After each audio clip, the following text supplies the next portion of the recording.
নমস্কার, সোনার বাংলা সংবাদে আপনাদের স্বাগত জানাচ্ছি। আমি মানসকান্তি চক্রবর্তী এবং আমি লাভলি। প্রথমে শুনুন সংবাদ শিরোনাম। কটামনিতে ভূমিধসে মর্মান্তিক মৃত্যু এক দিন মজুরের, আহত শিশুসহ এক মহিলা। সিগনেচার প্রজেক্টের আওতায় শ্রীকোনা মোহনপুর পূর্ত সড়ক পুনর্নির্মাণের কাজের সূচনা করলেন করিমগঞ্জের সাংসদ শ্রী কৃপানাথ মাল্লা। পাথারকান্দিতে একই দিনে একগুচ্ছ প্রকল্পের শিলান্যাস করলেন বিধায়ক কৃষ্ণেন্দু পাল। নেতাজি সুভাষচন্দ্র বসুর ১২৫তম জন্মবর্ষ উদযাপন উপলক্ষে নেতাজির উদ্ধৃতির প্রদর্শনী শিলচরে। এবারে বিস্তারিত সংবাদ। ভূমিধসে মর্মান্তিক মৃত্যু হলো এক দিন মজুরের, সঙ্গে গুরুতর আহত হয়েছেন আরও দুজন। এই লোমহর্ষক ঘটনাটি সংঘটিত হয়েছে পাথারকান্দি সমষ্টির বাজারিছড়া থানাধীন কটামনি এলাকার ইসাবিল জিপির ইচারপাড় গ্রামে। জানা গেছে মৃত ব্যক্তির নাম লিয়াকত আলী, বয়স 28 বছর। এই ঘটনায় গুরুতর আহত হয়েছেন এক মহিলা সহ 5 বছরের এক শিশু। এ মর্মে প্রত্যক্ষদর্শীরা জানিয়েছেন, আজ দুপুর 1:30টা নাগাদ ইসাবিল জিপির 1 নম্বর ওয়ার্ডের বাসিন্দা মৃত জহির আলীর পুত্র লিয়াকত নিজ বাড়ির পাশে কাজ করছিলেন। এমন সময় হঠাৎ করে পাশে থাকা টিলা থেকে প্রকাণ্ড একখণ্ড মাটি খসে পড়লে তিনি সহ 30 বছর বয়সের তাহেরা বেগম নামের এক মহিলা ও 5 বছরের শিশু মাসুরা পারভিন মাটিতে চাপা পড়ে যান। পরে বাড়ির লোক সহ স্থানীয়দের আর্তনাদে আশপাশের মানুষ জমায়েত হন এবং কটামনি পুলিশে খবর দেওয়া হয়। খবর পেয়ে পুলিশ স্থানীয়দের সহযোগে জেসিবির দ্বারা রেস্কিউ অপারেশনের মাধ্যমে 3 জনকে উদ্ধার করতে সক্ষম হলেও হতভাগ্য লিয়াকতকে বাঁচানো সম্ভব হয়নি। আহতদের সঙ্গে সঙ্গে মাকুন্দা লেপ্রোসি কাম জেনারেল হসপিটালে ভর্তি করা হয়। এদিকে পুলিশ মরদেহ উদ্ধার করে করিমগঞ্জ সিভিল হাসপাতালে মরণোত্তর পরীক্ষার জন্য পাঠিয়ে দিয়েছে। তবে সংবাদ সংগ্রহ পর্যন্ত মৃতদেহ ময়নাতদন্ত শেষ হয়নি। উক্ত ঘটনা চাউর হতেই মৃত লিয়াকত আলীর বাড়িতে উপস্থিত হন লোয়াইরপুয়া ব্লক মন্ডল বিজেপির সভাপতি ঋষিকেশ নন্দী ও বিজেপির মাইনরিটি মোর্চার মন্ডল সভাপতি ফখরুল ইসলাম। তারা উভয় লিয়াকতের মৃত্যুতে গভীর শোক ও শোকাহত পরিবারবর্গের প্রতি সমবেদনা জানানোর পাশাপাশি মৃতের পরিবার যাতে সরকারি সাহায্য পায় সে ব্যাপারে বিধায়ক সহ ডিসির সাথে আলোচনা করেন। তৎসঙ্গে বিধায়কের পক্ষে মৃতের পরিবারকে নগদ 10,000 টাকার আর্থিক সাহায্য করেন।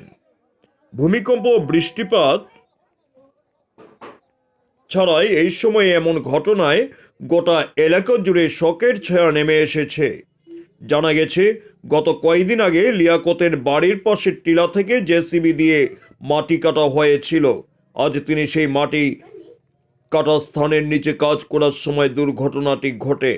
লিয়াকতের মৃত্যুতে গভীর শোক ও শোকসন্তপ্ত পরিবারের প্রতি সমবেদনা জানিয়েছেন ইসাবিল জিপি সভাপতি রামেশ্বর ছেত্রী, লোয়াইরপুয়া জেলা পরিষদ সদস্য সাহেলি দে, বিজেপি নেতা অমিতাভ দে সহ আজমত আলী, সুচরিত পাল প্রমুখ। করিমগঞ্জ থেকে SM জাহির আব্বাসের প্রতিবেদন। হাইলাকান্দি জেলার আলকাপুর বিধানসভা সমষ্টির অন্তর্গত শ্রীকোনা মোহনপুর সড়কের কাজের সূচনা করলেন করিমগঞ্জের সাংসদ শ্রী কৃপানাথ মাল্লা। সিগনেচার প্রজেক্টের আওতায় মোট 10 কোটি টাকা ব্যয়ে রাস্তাটি নির্মাণ করা হবে।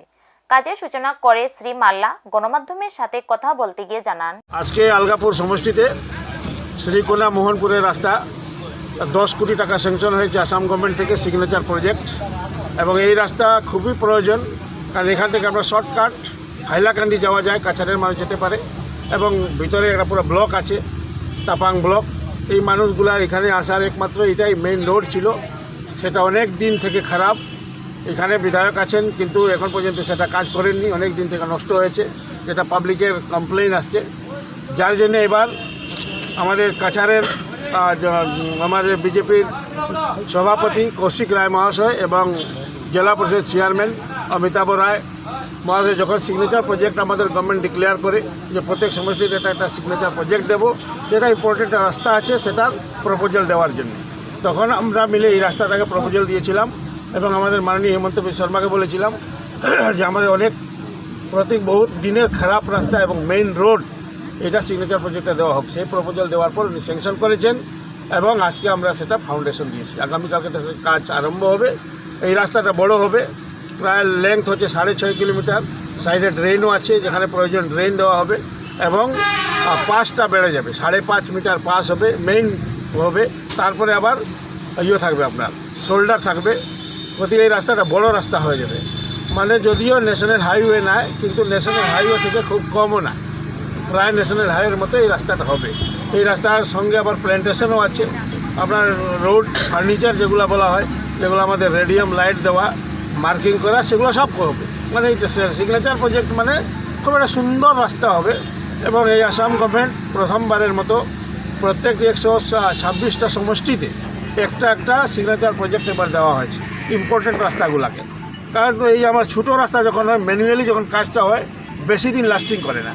এর জন্য এটা বড় করে সুন্দরভাবে মেশিন দিয়ে রাস্তা বানানো হবে, যাতে অ্যাটলিস্ট 10 ইয়ার্স কমসে কম তার লাস্টিং হোক। আগে যেটা কাজ হতো হয় 1 বছর 2 বছর পরে ভেঙে যেত, আবার রিপেয়ারিং করার দরকার ছিল। গতিকে সিগনেচার প্রজেক্ট আরম্ভ হয়েছে আজকে। এইবার যদি এই রাস্তা হয়, আগামীতে আরেকটা রাস্তা হবে।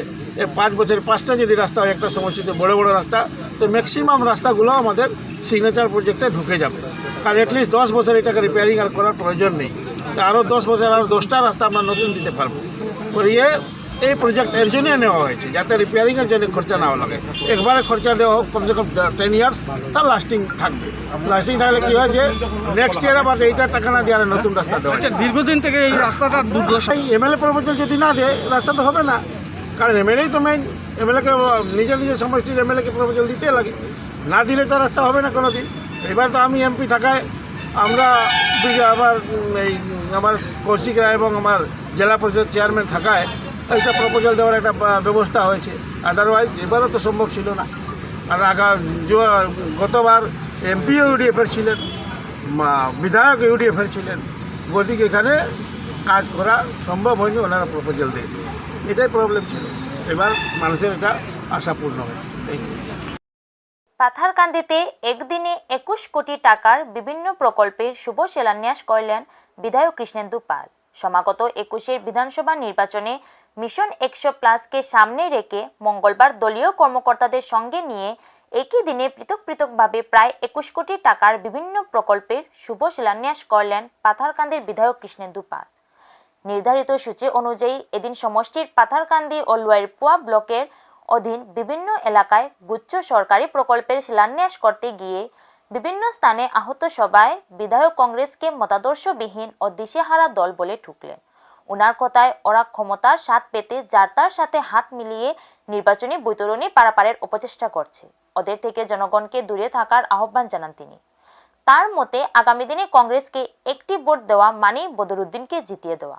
এদিন দলীয় হাজার হাজার কর্মী সমর্থকদের উপস্থিতিতে তিনি একাধিক প্রকল্পের শুভ শিলান্যাস করতে গিয়ে আরও বলেন, ভালো কাজের ভালো পরিণতি হয়, ফলে আজকের দিনে কাতারে কাতারে জনগণ মোদিজির আদর্শে অনুপ্রাণিত হয়ে বিজেপিতে ভিড়ছেন। এতে তিনি অত্যন্ত খুশি বলে জানান।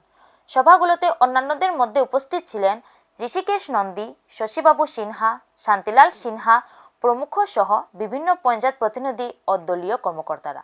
করিমগঞ্জ থেকে SM জাহির আব্বাসের প্রতিবেদন। নেতাজি সুভাষচন্দ্র বসুর 125তম জন্মবর্ষ উদযাপন উপলক্ষে মঙ্গলবার নেতাজির উদ্ধৃতি প্রদর্শনীর আয়োজন করা হয় শিলচরে।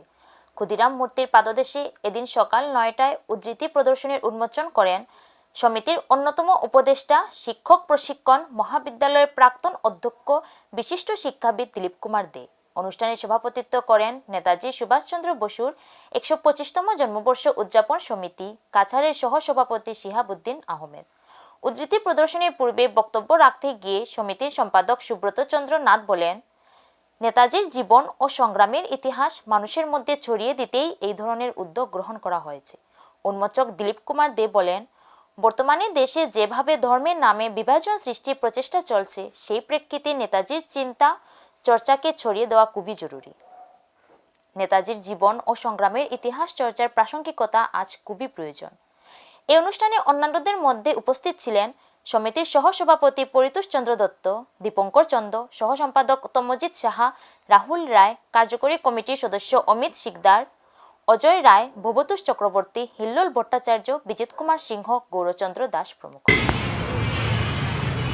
বর্ষব্যাপী অনুষ্ঠানের কর্মসূচি গ্রহণ করেছি।